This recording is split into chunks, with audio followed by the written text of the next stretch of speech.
پیامبر صلی الله علیه و سلم روز عید قربان 2 گوسفند می‌خریدن. 2 گوسفند ضحى رسول الله صلی الله علیه و سلم بکبشین عظیمین عقرنین املحین اسمنین اثمنین. 8 وصف دارد. پیامبر صلی الله علیه و سلم 2 گوسفند می‌خریدن روز عید قربان. 2 گوسفندی کبشین، قچقار، یعنی قچ نارینه. موضع هم جایز است لیکن پیامبر صلی الله علیه و سلم قچقار میخدن. اقرنینی، شاخدارشه. به شاخش هم اجازت است. طبیعتا شاخ نداره، شاخش شکستگی نباشد نکید، یا شاخدار یا به شاخ، لیکن پیامبر صلی الله علیه و سلم شاخدار. املحینی رنگش سفیدش میخریدن. عظیمینی بزرگ، حجمش کلان، استخواناش کلان. املحینی سرگوشت. اثمنینی فربه، موجوعینی اخته کرده شده. اسمنینی قیمت. پیشی بازو رو میخریدن صلوات الله و سلامه علیه. بعد هر دوشم خودشون قربانی میکردن، میگفتن که هذا عن محمد و عن آل محمد صلی الله علیه و سلم. این از نام محمد است و از نام آیله محمد است صلی الله علیه و سلم. 8 تا زن 9 تا زن به همش به کفایه.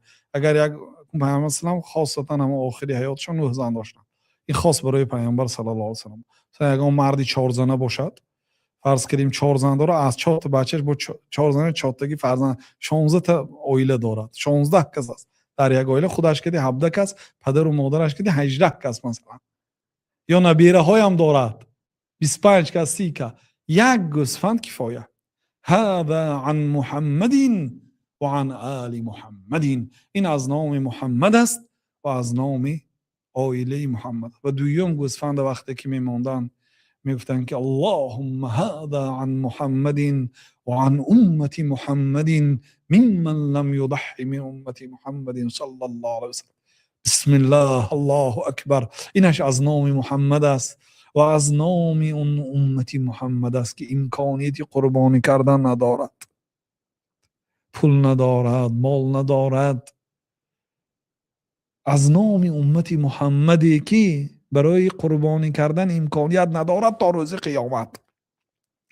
یعنی آنهایی که پیامبر صلی الله علیه و سلم ندیده است، اما آنهایی که در مدینه زندگی میکردند و امکانیت قربانی کردن نداشتند، پیامبر صلی الله علیه و سلم به همه آنها گوسفند خریده میدادند پیش از این. بنابراین امام بخاری گفتند که باب درباره این که پادشاه باید برای کمبغل های خلقش گوسفند دهد پیش از عید قربان تا اینکه آنها هم قربانی کنند.